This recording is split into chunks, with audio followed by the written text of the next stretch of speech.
You've got to sell yourself every day on your abilities, on what you're doing, on the goal that you want to reach. You've got to sell yourself every day, every day, every day. According to your level of belief, it will manifest itself in what you're doing. Whatever we have right now, whatever we're demonstrating in our lives, is a result of what we believe subconsciously that we deserve. And part of increasing that belief level is that you have got to convince yourself every day.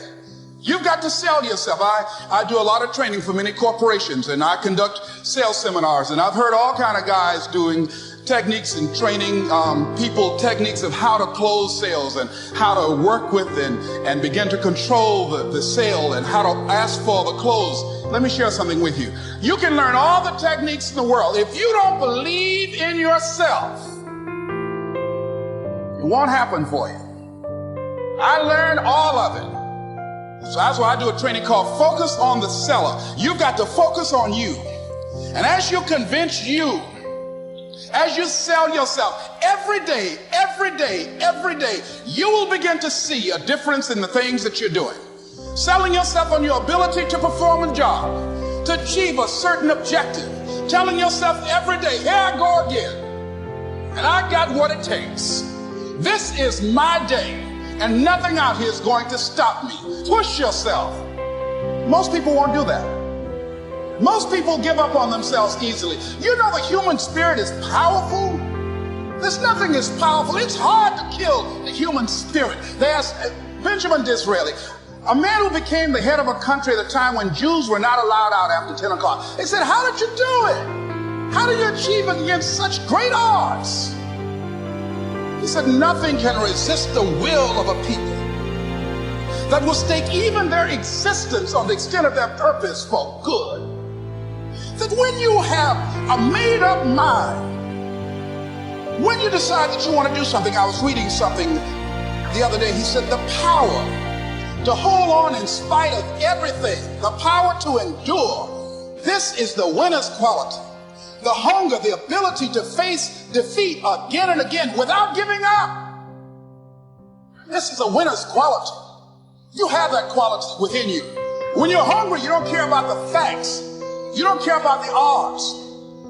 Doug Williams played for the Washington Redskins, quarterback. John Elway of the Denver Broncos in the Super Bowl. Everybody was talking about Elway. After the Super Bowl, when Doug Williams made a historic passing game, they asked him, said, how were you able, in spite of all of the negative publicity saying that you couldn't win, how did you do it? He said, I ignored my critics. I just didn't pay any attention to them.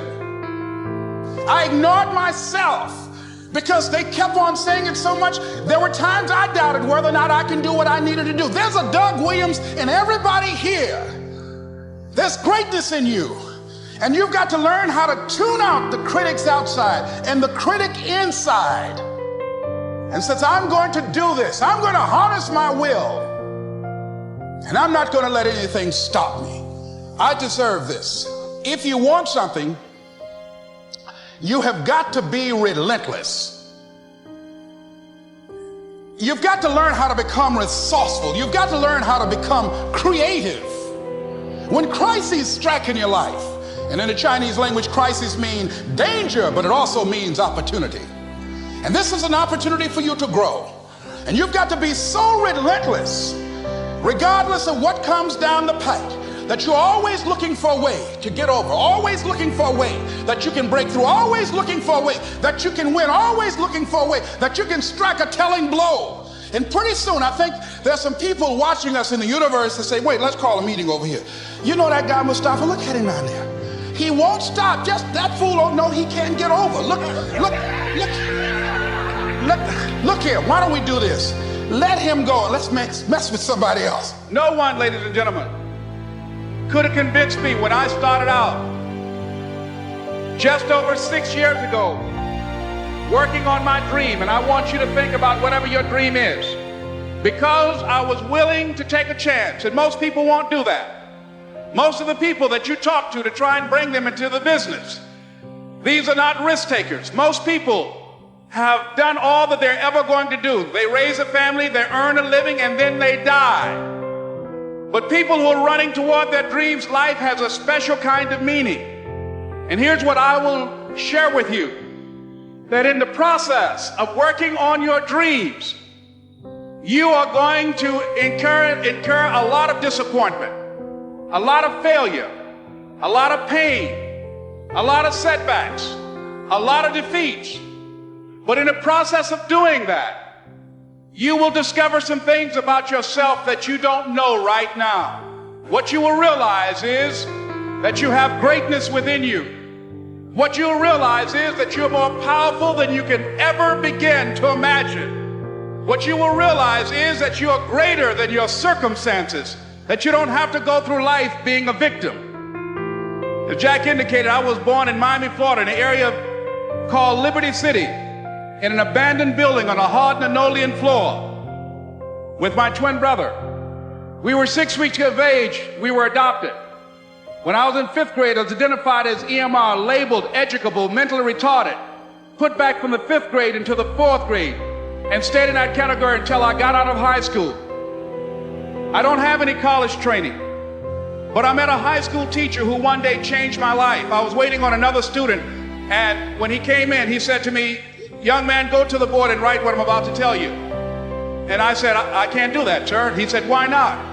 I said, "I'm not one of your students." He said, "It doesn't matter. Follow my directions now." I said, "I can't do that, sir." He said, "Why not?" I said, "Because I'm educable, mentally retarded." And he came from behind his desk and he looked at me. He said, "Don't ever say that again. Someone's opinion of you does not have to become your reality. It's not over until I win." The people that are running after their dream know they're going to have hard times. They keep on running because they're saying within themselves, "I'm the one, I'm the one. No matter how bad it is or how bad it gets, I'm going to make it." The people that are running after their dreams are the people that are hungry. Shake somebody's hand on your right and left and say, "You got to be hungry."